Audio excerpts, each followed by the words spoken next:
राखी ने एक और बात बताई कि शर्लिन ने ऐसा डिस्क्लोज किया आप लोग की बातें कि आप आदिल और शर्लिन मिलके राखी को उड़ाना चाहते हो, ये उनका स्टेटमेंट था। ओके, उड़ाना मतलब उसमें क्या प्रयोग किया है? लाइक बंदूक का हार्म प्रयोग टू किया है? डेथ, ऐसा कुछ। ओके, तो मैं आपको बताती हूँ, वो उड़ाना वाला वो वर्ड जो आया होगा वो मेरी तरफ से आया होगा कि ठीक है, आप मेरे ऐसे शब्दों का मेरे लिए ऐसे गंदे वर्ड्स मत बोलो, और वो प्रयोग मेरे ही मुंह से हुआ होगा। क्या उसमें मैंने ये बोला है कि बंदूक से उड़ाएंगे?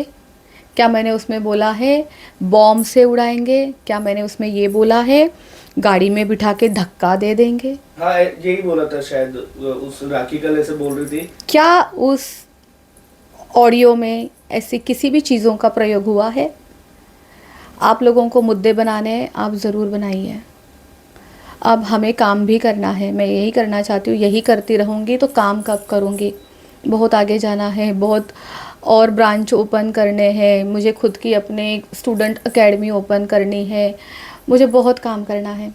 आप लोग यही करें। सो ये बेसिकली मुद्दा क्या था ये उड़ाने वाला कि कहाँ से बात मुझे निकली याद बात। नहीं है, ऑडियो सुनूंगी तो मैं जवाब दे दूंगी आपको, पूरा ऑडियो मुझे याद नहीं है। ओके, तो वो एक वर्ड को लेके राखी ये एक जो। वहाँ एक वर्ड मिल गया ना मुद्दा बनाने के लिए, उड़ाने वाला, कि तो ठीक है, अब राखी को उड़ाने वाला अगर वही वर्ड मिला है तो आप उसको प्रूफ करके दिखाइए कि उसके साथ क्या बोला है। बंदूक बोली है, गोली मारेंगे बोला है, जैसे कि धक्का मारने वाला इनका प्लान था, मुझे गाड़ी में बिठाने वाले थे, मुझे दूर कहीं लेके जाने वाले थे।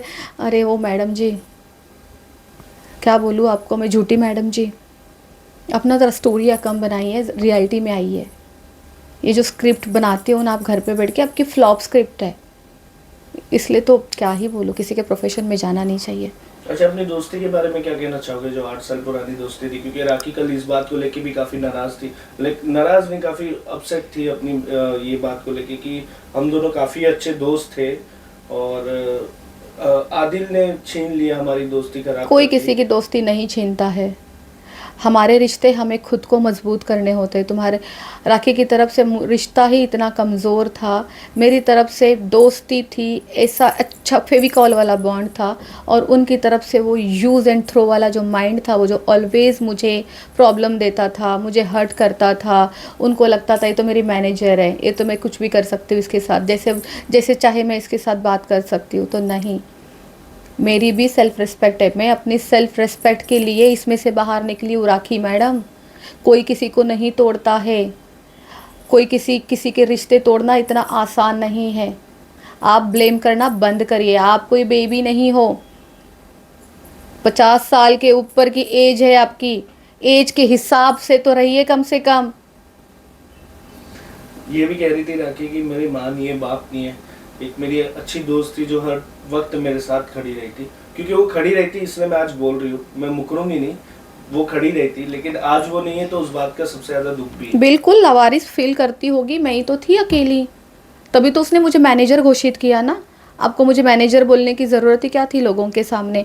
मुझे कितना गंदा ट्रीट करती थी आप सबके सामने, गाड़ी में मुझसे कितनी बदतमीजियाँ करती थी, मेरी सेल्फ रिस्पेक्ट नहीं थी, किसी को भी कुछ भी बोलती थी मेरे बारे में। आप दुनिया के सामने आप मुझे ये बोलते हो कि यही मेरी माँ है, यही मेरी बहन है। मैं सच में आपकी आपकी जो मम्मी आपके लिए कर सकती थी, शायद उतना नहीं कर पाया होगा मैंने, बट मैंने कुछ तो किया आपके लिए। एक तो मैं आपकी मम्मी बन नहीं सकती, आप मेरी मम्मी हो, देखो आप कितने बड़े हो और मैं कितनी छोटी हूँ। ठीक है, मैं फिर भी एक छोटी होने के बावजूद एक बड़े का ओढ़ा वाला एक रिस्पॉन्सिबिलिटी मैं निभा रही थी आपके लिए, और बदले में आपने मुझे क्या दिया? ये इतने गंदे एलिगेशंस मेरी ज़िंदगी बर्बाद करने के लिए। आप जो मुझे धमकियाँ देती हो कि तेरी ज़िंदगी बर्बाद कर दूंगी राजश्री, तुझे छोड़ूंगी नहीं। कर लीजिए राखी सावंत, आप जितना कर सकते कर लीजिए, मैं उतना ही पावरफुल बन के उतनी ही आगे बढ़ूंगी। मैं बहुत काम करूंगी, मैं और 2-3 स्टूडियो ओपन कर रही हूँ, मैं बहुत काम करूंगी, मैं सब तरफ पूरी इंडिया में अपने फ्रेंचाइजीज बांटूंगी। आपको जो करना है मेरे साथ आप करिए।